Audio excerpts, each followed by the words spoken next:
എന്തു പറ്റി സമീർ? നീ എന്താ ഒന്നും കഴിക്കാത്തെ? എന്റെ എല്ലാ പ്ലാനിങ്ങും കുഴപ്പത്തിലായി. എന്ത് പ്ലാനിങ്ങാ? ഹയർ സ്റ്റഡീസിന് വിദേശത്തേക്ക് പോകണമെന്ന് കരുതിയതാ. പക്ഷെ അതിനുവേണ്ടി എനിക്ക് എന്റെ പാരന്റ്സിന്റെ കയ്യിൽ നിന്ന് പൈസ വാങ്ങാനും പറ്റില്ല. നീ അതിനല്ലേ ഏതോ ഒരു ഓൺലൈൻ ട്രേഡിംഗ് കോഴ്സ് ജോയിൻ ചെയ്തത്? അതുവഴി നിനക്ക് ഫിനാൻസ് മാർക്കറ്റിൽ നിന്ന് എളുപ്പം സമ്പാദിക്കാലോ. അങ്ങനെയൊക്കെ തന്നെയാ ഞാനും കരുതിയേ. ട്രേഡിംഗ് കോഴ്സിന്റെ വെബ്സൈറ്റിൽ ഞാൻ കണ്ടത് അവർ പഠിപ്പിച്ചു തരുന്ന ട്രേഡിംഗ് സ്ട്രാറ്റജി വെച്ച് എല്ലാ നിക്ഷേപകർക്കും ലാഭം ഉണ്ടായിട്ടുണ്ട് എന്നായിരുന്നു. അവരുടെ ട്രേഡിംഗ് പ്ലാറ്റ്ഫോമിലൂടെ തന്നെ ട്രേഡ് ചെയ്യാനാ എന്നോട് പറഞ്ഞത്. അങ്ങനെ ചെയ്താൽ ലാഭം ഗ്യാരണ്ടി ആണെന്നും അവർ പറഞ്ഞു. അതിൽ നിന്നുള്ള ലാഭം പ്രതീക്ഷിച്ച് ഞാൻ എൻ്റെ എല്ലാ സേവിങ്സും ഇവരുടെ ട്രേഡിംഗ് പ്ലാറ്റ്ഫോം വഴി തന്നെ ഇവർ പറഞ്ഞു തന്ന ട്രേഡിംഗ് സ്ട്രാറ്റജിയിൽ തന്നെ നിക്ഷേപിച്ചുകൊണ്ടിരുന്നു. പക്ഷേ ലാഭത്തിന്റെ കാര്യം പോട്ടെ, ഒരുപാട് പൈസ നഷ്ടപ്പെടുക ചെയ്തത്. എത്ര നഷ്ടം വന്നു? മൊത്തം നഷ്ടമായി എന്ന് തന്നെ പറയാം. ട്രേഡിംഗ് കോഴ്സിന്റെ ഫീസ് മൊത്തം പോയി. അതിന്റെ കൂടെ എൻ്റെ എല്ലാ സേവിങ്സും മുങ്ങിപ്പോയി.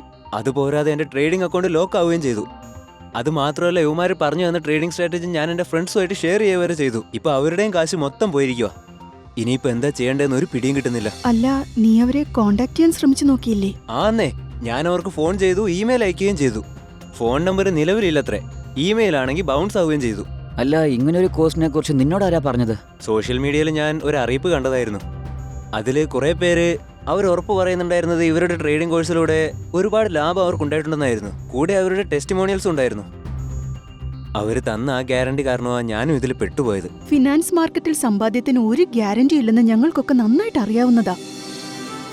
ഇങ്ങനെയുള്ള ട്രേഡിംഗ് കോഴ്സുകളോ അല്ലെങ്കിൽ അൺരജിസ്റ്റേർഡ് ആയിട്ടുള്ള ട്രേഡിംഗ് പ്ലാറ്റ്ഫോമുകളോ നിങ്ങൾക്ക് 100% ലാഭം എന്ന് പറഞ്ഞു വരും. ഒന്ന് സൂക്ഷിച്ചിരുന്നോളൂ.